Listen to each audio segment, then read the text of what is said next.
Hey, I'm Scott, and I'm an American in Bangkok.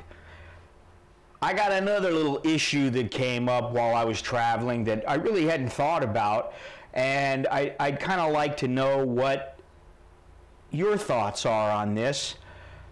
So I'm sitting on a plane coming back from Sitwe. I flew from Sitwe to Yangon, and I'm sitting there, and all of a sudden I feel this smack in the back of my head. And my first thought was, what was that? I turn around, and there's a little kid, probably about 3 years old, and his face is right over the back of my seat.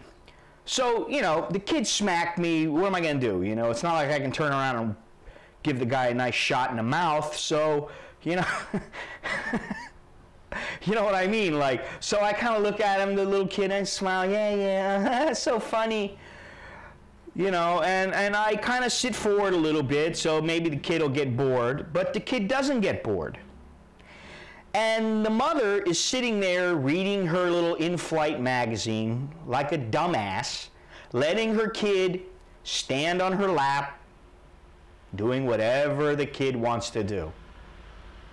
So, a little bit of time goes by, and we take off.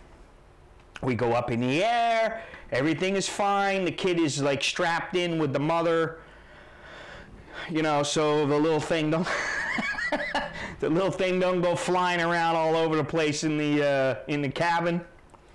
Mother, very wisely strapped the kid in with her. And then as we level off, now the thing is I desperately had to take a leak. So I am just waiting for the second that bell rings to unbuckle your seatbelt. As soon as that happens, I'm in the lavatory, I think they're called on a plane. I'm in the lavatory, I do my bit, I come back feeling relieved, I sit down, and then again I feel a smack. But this time it's a wet hand on the side of my face, and I hear this little giggling. And I turned around and I go, hey, what's up? What are you doing? And the mother, of course, she just sits there, doesn't do a thing. Now, the kid is standing on her legs, and that's how the kid is getting over. Getting over the top and the side of the chair and getting at me. So I lean back in the chair a little bit and push. And the kid's hanging on, trying not to fall backwards. And there's a little look that comes across her little face, like, whoa, what's going on now?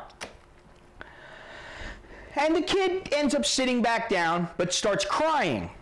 So the mother's, oh, baby, it's okay. Are you all right? Oh, do you want something to drink? And, now by this time I put my headphones on so I don't have to listen to this.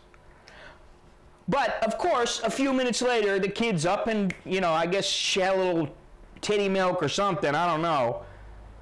But a few minutes later, the kid's up, and the thing is hanging over, looking at I'm leaning back, and all of a sudden I look up and there's a little face looking at me. And, at the time I was like irritated. Looking back at it, it's kind of funny in a way, but I wanted to turn around and tell the mother, hey, listen, I understand you got a kid. I got two of my own. I flew with my kids a couple of times. And in fact, one time I flew with one of my kids to Singapore, and another time I flew to Macau. I've flown to the south of Thailand a few times with them. And with the exception of the very first time that Alex, my oldest, went to Singapore, I've never had a problem with them. So maybe I'm lucky, but I certainly would not have let him hang over somebody else's seat and, like, the kid is drooling. He's got little bits of drool I'm not lying. He's got little bits of drool. He can barely talk. The kid's smacking me in the head once in a while. And he's like, I'm looking going, I hope that drool doesn't get on me. So, you know, about the time I was getting ready to go, hey, listen, lady, get your kid and sit the thing down because, you know, I mean, this ain't cool. It's like, you know, I got slobber on me, I'm getting smacked, and it's like, I'm not laughing anymore. So my thing is, what would you have done? Did I do the right thing and just kind of like, you know, well, kids will be kids and just letting it go? Or should I have turned around and said, Madam, I would appreciate it greatly if you would keep your child in check and push her little ass back down into the seat. I mean, looking back, I don't know what I could have done other than that. But anyway, that's all I got for right now. Until next time, chok di la Jaken Mai. I'm Scott, and I'm an American in Bangkok. Bangkok. Yeah.